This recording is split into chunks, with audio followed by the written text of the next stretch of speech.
설날 교통 특별방송으로 함께하는 신년 인터뷰 시간입니다.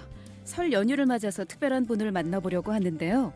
부산을 정치적 고향으로 활동하고 있는 국회의원이죠.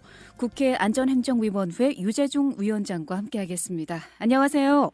네, 안녕하십니까. 네, 위원장님 새해 복 많이 받으십시오. 네, 복 많이 받으세요. 감사합니다. 네, 청취자분들에게 새해 인사 먼저 나눠주실까요? 네네, 그래야죠. 존경하는 부산 시민 여러분, 안녕하십니까.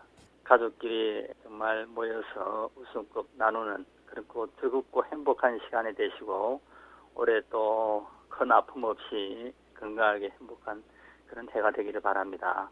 네, 우리 의원님은 이번 설에 어떻게 보내시나요? 저도 조선 제사를 모시기 위해서 형님댁에 가서 제사를 모시고, 또 조카들, 아들들, 또 세배하면 또 세뱃돈도 줘야 되고, 그렇네요. 그렇게 네. 모여서 또 윷놀이도 한번 하고, 그렇게 해야 되는데, 지금 정치인으로서 사실 국내적으로 참 어려움이 많이 있습니다. 예. 더군다나 제가 또 새누리당으로서 정부를 제대로 견제하지 못해갖고, 국민 여러분께 아주 큰 실망감을 드린 것 같아서 죄송스럽고 또 반성하고 그렇게 있습니다. 그래도 우리 국민이 현명하기 때문에 좀 지혜를 모아서 우리 자랑스러운 대한민국이 크게 원래 구분이 있는 그런 해가 되었으면 하는 바람도 가져봅니다. 네. 3선의 국회의원으로 현재는 안전행정위원장으로 활동하고 계신데요. 안전행정위원회에서 주로 다루는 정책들은 어떤 것인지 좀 소개해 주시죠. 네, 그러죠. 먼저 우리 안전행정위원회는 이 5개 부처가 있는데요.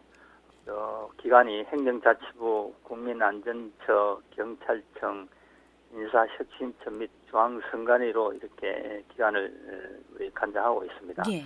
그만큼 중앙정부와 중앙과 지방행정 조직의 그 효율적인 운영, 행정자치부, 또 사회안전망 확충을 위한 국민안전처, 공정한 선거 제도를 위한 선거관리위원회, 그리고 또 우리 치안이죠. 경찰청, 또 공무원 인사혁신처 이렇게 돼 있고요. 또 여러 가지 우리 위원회는 사회 이제 각계와 여야 쟁점이 다른 현안들이 많이 있습니다. 예. 그래서 위원장으로서 또 우리 여야 위원들 같이 상임위를 운영하면서 실을 지금 주장하고 있는데요.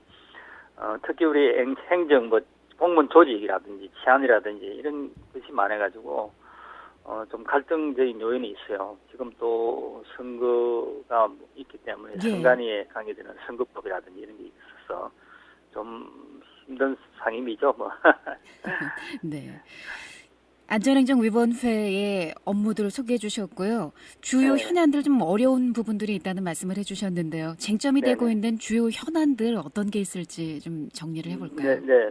무엇보다도 이제 국민 모두가 안심하고 생활할 수 있는 우리 이제 사회 안전망 확충이 가장 시급한데요. 예. 범죄 예방부터 재난까지 지난번에 그 지진 또 우리 부산에 태풍 사고가 왔을 때 우리 국민 안전처 소관 그렇습니다. 또 우리 삶의 모든 부분이 안전과 밀접한 관련이 있지 않습니까? 예. 그죠? 그래서 안전한 사회의 이제 핵심이 바로 우리 사회 구성 모두가 기본을 지키는 것이 돼 있다고 생각합니다. 아무리 우리 국민한테 정부가 하더라도 국민이 기본적으로 안전을 좀 중요시하고 예. 또 그렇게 해 나가야 된다. 그리고 또 우리 사건 사고가 이제 발생한 이 원인을 또 분석해 보면은 결국에는 이 공공과 민간 부분이 각자 맡은 바를 좀 소홀히 하는 방심하는 순간에 발생할 수가 있거든요. 네. 아무리 정부가 치안을 지킨다 해도 국민 각자가 좀 위험에 대해서 예방을 하고 또 위험한 때문에 신고도 하고 해서 미리미리 대처하는 것이 참 필요하다고 보고요. 그래서 우리 안행위에서는 그런 데 대해서 국민들에게 좀 개몽도 하고 또 중요한 것은 제가 이제 이 부산 또 위원이기 때문에 지방과 수도권의 갈등이 여러 가지 지방 재정 확충을 위해서 재정 계획 같은 것도 우리 행정자치부 소관이기 때문에 예. 많이 지금 지방위원들과 수도권 간의 갈등이 있습니다. 그런 문제도 하고 좀 전에 말씀드렸습니다만도 18세 그 선거권 연령을 하향하는 거 예. 이런 문제 이제 국민의 공감대를 얻어서 어떻게든지 해야 되는데 찬반이 있기 때문에 그런 것이 좀 개선이 되고 있기 때문에 갈등의 큰 요인으로 좀 발생하고 있다고 볼 수 있습니다. 네. 지금 말씀하신 부분들이 국민들이 초미의 관심을 갖고 있는 그런 사안들이 아닐까 싶은데요. 네. 한 가지씩 좀 여쭤보면 지난해 지진 말씀하셨습니다마는 전 국민이 떨었고요. 특히나 네. 원전 밀집 지역에서의 긴장감은 더했습니다. 지진이나 원전 안전 문제, 안행에서의 가장 중요한 이슈 가운데 하나가 아닐까 싶기도 한데요. 네, 그렇습니다. 무엇보다도 우리 국민의 안전보다 더 중요한 건 없지 않습니까? 예. 그래서 이제 그렇게 봤을 때 지진이 일어나면 일본의 후쿠시마와 같이 원전에 있어서도 우리 또 이 동남권의 원전이 이제 밀집되어 있기 때문에 네. 부산 물진 이런 쪽으로 경부 이렇게 돼 있기 때문에 더군다나 지진 일어난 데가 경주지잖아요. 그렇습니다. 경주이기 때문에 금방 이제 동남권 원전에 대한 어떤 여러 가지 시민들이 불안이 막 가중되고 있습니다. 네. 여러 가지 현재 국내에서 한 24개 원전이 가동되고 있는데 정부는 모두 규모 6.5 이상의 지진이 견딜 수 있도록 내진 설계를 충분하다고 합니다만도 여전히 불안감은 해소되지 못하고 또 우리 부산도로서 신고리 5, 6호기 돼서 폐쇄해야 된다, 짓지 말아야 된다 하는 여론이 비등하잖아요. 네. 이런 문제. 저도 완전히 담보되지 않으면 지어서는 안 된다고 생각합니다. 무엇보다도 예. 안전이 중요한데. 네. 그런 가운데서 이제 지난해 11월 우리 국민안전처 예산심의 과정에서 제가 안전행정위원장으로서 경주 지진 당시 부산 시민들께서 느꼈던 공포와 두려움을 상세히 설명하면서 지진 대비를 위한 예산을 대폭 정의했습니다. 네네. 아마 정액된 예산은 원전 주변 어떤 단층에 대한 정밀 조사와 원전 안정성 확보라든지 내진 강화를 위해서 아마 사용될 예정입니다. 그러나 원전 없이 또 에너지를 충분히 공급할 수 있다면 좋겠지만 대체 에너지가 개발되기 전까지는 원전을 안정성을 최대한 지키는 가운데서 이렇게 원전 문제를 해결해야 되지 않을까 그런 생각을 가지고 있습니다. 네. 특이한 이력이 있습니다. 수상 이력을 보니까요. 지난해 균형발전 부문에 한국 지역발전대상을 수상하셨던데요. 네. 늦었지만 축하드리고요. 네, 우리 의원님의 활동이 국가 균형발전에 기여했다 이런 평가가 나오고 있는데요. 이 부분은 어떻게 생각하시는지요? 그렇습니다. 제가 부산에서 또 시의원도 했고 구청장을 했습니다. 예. 그래서 지방의 어떤 재정이라든지 열악한 재정, 지방의 어떤 중앙과의 어떤 좀 역차별을 받는 거 이런 게 좀 피부로 많이 느꼈기 때문에 그 당시에도 제가 이 국회의원이 되면 법으로도 어떻게든지 이 지방 발전, 국가 균형 발전에 위해서는 좀 노력을 해야 되겠다 하는 생각을 가지고 있으면서 행동해 왔는데 크게 지역 균형 발전에 대해서 또한 나타낸 건 없고요. 조금씩 하고 있는데 예. 수도권과 정말 제가 이 국회 될 때 수도권 의원하고 지방 의원들하고 갈등이 더 심할 거다. 예. 여야 의원들보다도 당보다도 그렇게 생각했는데 좀 그런 점이 있거든요. 지금은 네. 자기 지역구를 우선시 챙겨야 되는 것이 이제 지역구 출신 의원님들인데 그런 갈등이 많이 있습니다. 보면 여러 가지 참 대한민국이 안고 있는 모든 사회 문제는 바로 지역 간 격차에서 비롯된 거 아니냐 생각하고 국토 면적이 약 12%에 불과한 수도권의 절반에 가까운 인구가 집중되어 있고 수도권은 주택, 교통, 환경 오염 등 각종 부상이 쏟아지고 있는 반면에 지역은 오히려 개발이 늦어져 가지고 삶의 만족도가 저하되고 있습니다. 이것이 근본 원인이 재정 불균형에서 오는 거 아니냐. 예. 여러 가지 하면 국세와 지방세 이런 비율도 있고요. 그래서 정부 예산이 이제 수도권과 지역에 미칠 영향을 이제 분석한 보고서를 제가 작성해가지고 예. 국가 이제 재정법과 국가 회계법을 20대 국회 1호 법안으로 발의했습니다. 이거는 이 법은 뭐냐면은 이제 국가 재정을 어떻게 쓰면은 지방과 수도권의 불균형을 해소할 수 있느냐 그걸 미리 좀 예단해 보는 거, 또 회계도 해보는 거 그렇게 함으로 해서 균형적으로 이제 예산이 배정이 돼야 된다 하는 그런 내용입니다. 그리고 또한 지방 재정 확충 문제는 이제 제가 위원장으로 있는 안전행정위원회가 소관하고 있는 만큼 앞으로도 행자부에 지방 재정 건전성을 높이는데 여러 가지 우리 지방 의원들의 힘을 모아서 국가 균형 발전에 기여해야 되겠다는 그런 생각을 가지고 이 법을 만드니까 저한테 이런 상을 준 것 같습니다. 네, 많은 분들이 신뢰를 갖고 공감하실 것 같습니다. 네, 네, 네, 고맙습니다. 앞으로 네. 관련 업무에 최선을 또 다해 주실 것을 당부의 말씀을 드리고요. 네네. 얼마 전에 만성질환 예방관리법 제정안을 발의하셨어요. 네네. 국민의 건강과 관련한 법안 발의 취지를 좀 알고 싶은데요. 어떤 내용인가요? 네, 저는 안전행정위원회 20대 국회 들어가기 전에 18, 19대 때 6년 동안에 제가 국회 보건복지위원회 위원으로서 또 간사로 일하면서 국민 건강 정진에 참 많은 관심을 가지게 되었어요. 예. 그리고 이제 최근 고령화가 심화되고 질병 구조가 만성 질환 위주로 이제 변화하면서 개인 부담뿐 아니라 국민 의료비도 급증하고 있습니다. 사실은 그렇습니다. 네. 개인도 고통이고 가족들도 고통인데 이에 대해서 이제 효과적으로 미리 병이 나서 치료하는 것보다도 예방하는 것이 중요하다. 그건 국가에도 이익이 되고 개인한테도 좋다 해서 이렇게 예방 법안이 오히려 우리가 보면은 만성 질환을 관리하는 법을 미리 만들어서 네. 해야 되겠다. 우리나라는 암과 심내혈관 질환을 제외하고는 만성 질환에 대한 명확한 정의가 없고 예방 관리를 할 수 있는 이 체계적인 정책 수립이 지금까지 이루어지지 않고 있는 것 같아요. 예. 그래서 이에서 이제 간질환이라든지 간절염 및 폐질환 그리고 요즘 어머님들의 아이들 치료에 어려움을 겪고 있는 아토피 있잖아요. 아토피 등 예. 주요 어떤 만성 질환 관리에 이제 필요한 계획을 수립하고 체계적인 이제 통계 사업, 의료비 지원 등 미리 내용을 담아가지고 국민 건강 정진에 이제 기여해야 되겠다는 생각에서 만성 질환 예방 관리법을 발의해 놓고 있습니다. 네. 국가 차원에서 이제 만성 질환을 점검하고 예방하고 치료하는 그렇죠, 미리. 체계적인 관리 시스템이 필요하다는 말씀이시죠? 그렇습니다. 네, 미리 알겠습니다. 병이 나서 치료하는 것보다도 미리 예방하는 것이 의료비도 줄고 개인도 부담이 덜고 좋을 것 같아서. 네. 네, 설날교통 특별방송으로 신년 인터뷰 진행하고 있습니다. 오늘 국회안전행정위원회 위원장인 유재준 국회의원과 함께하고 있는데요. 계속해서 국민들이 관심을 갖고 지켜보고 있는 사안들 몇 가지 의견을 좀 더 여쭙겠습니다. 네네. 의원님, 한 시민단체가 부산 동구에 설치한 소녀상 철거를 놓고 한일 양국의 갈등 지금 극에 달하고 있는 분위기인데요.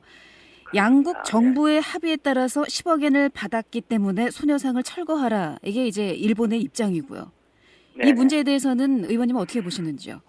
글쎄 참 지금 국내는 국내지만 또 국외도 미국 또 트럼프 대통령이 또 취임하고 여러 가지 해서 이 각 강대국들이 외국이 자국 이제 안보를 위해서 국수적으로 가는 거 아닙니까? 강경 외교를 펼치고 있는 것 같아요. 예. 시진핑 중국도 마찬가지고 일본도 마찬가지고 이 시점에 이제 이렇게 소녀상 문제로 해서 일본 간의 어떤 갈등이 일어나고 있는데 양국 우리 일본과 우리가 좀 현명하고 냉정하게 이렇게 좀 대처해 나가야 된다는 내 가슴 하는 생각인데요. 예.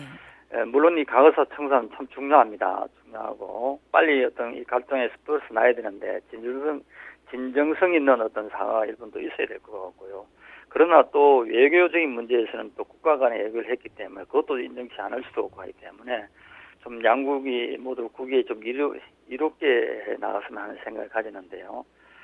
저도 지금 한일위원연맹 운영위원장입니다. 그래서 일본 위원들하고 많은 어떤 접촉을 하고 있는데 가서 많은 이야기를 하고 있어요. 하고 예. 있는데 또 일본 나름대로 자기들 입장도 또 저희들한테 전해주고 또 일본의 그 친한파 위원들도 우리를 대변을 많이 하고 있고 이랬는데 여러 가지로 이제 서로 이렇게 외교적인 문제가 갈등이 일어나니까 참 저희들도 입장이 난처한데요. 그러나 좀 미래지향적으로 서로 좀 생각을 해가지고 네. 하루속히 이거 좀 합리적인 어떤 절충점을 찾아야 되지 않겠느냐. 서로 좀 상대를 이해해주는 쪽으로 해서 찾아야 되지 않겠나 그런 생각을 하고요. 저도 한일 간에 일본 어떤 지인들이라든지 네트워크를 통해서 빨리 좀 이 갈등을 좀 해결할 수 있도록 노력을 기울이려고 하고 있습니다. 네. 이번에는 우리 의원님이 앞서서도 잠깐 언급을 해주셨는데요. 투표권과 관련한 내용을 좀 여쭤보겠습니다. 상당히 민감하게 지금 의견 개진이 오가고 있는 사항이기도 하고요. 투표권을 현행 만 19세에서 만 18세로 하향 조정하자 이런 움직임이 일고 있거든요. 네네. 관련해서 우리 의원님은 어떻게 생각하시는지요? 그렇습니다. 뭐 참정권을 확대하는 것은 내 대해서는 지금 반대하지 않는데요. 네. 우리나라 외국에는 뭐 18세까지 하는 데가 뭐 거의 대다수고 그런 건 저도 알고 있습니다만도 우리나라 또 여건은 좀 틀리잖아요. 지금 18세면은 이 고3 학생일 수가 있는데 그 학생들이 만일 투표를 하게 되면 대통령 선거뿐 아니라 국회의원 선거, 지방선거 이렇게 되고 있으면은 계속 선거를 하게 되면은 고3 교실이 선거 문화 분위기로 또 뭐 가게 되고 그렇게 되면 이 지금 학생들이 수능이라든지 대입 공부를 해야 되는데 하는 또 방해도 일어날 것 같기도 하고 네. 그랬어요.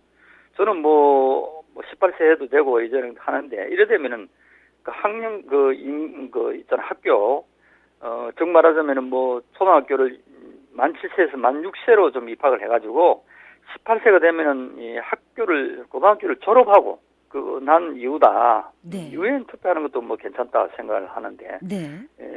지금 그 뭐 18세에 근본적으로 저는 반대를 하지는 않습니다만도 우리나라 이렇게 교육 문제, 학교 이 문제만 좀 해결이 된다면은 좋을 것 같아요. 네. 그래서 그러나 지금 뭐 많은 또 여야 의원들이 이제 논의를 하고 있기 때문에 그 논의를 좀 지켜봐야 되겠습니다만 저는 위원장으로서 네. 이것이 고3 교실에까지도 이 선거 분위기, 뭐 선거에 대해서 투표에 대해서 이렇게 정치가 끼어드는 것에 대해서는 좀 반대하고 싶습니다. 네. 그러나 이제 여야 간 충분한 논의와 국민의 의견 수렴을 좀 거치고 나면은 국민 참정권 확대를 위한 그런 뭐 긍정적인 방안도 있기 때문에 좀 장기적이고 바람직한 방안을 모색하는 그런 어떤 자세가 필요하고요. 네.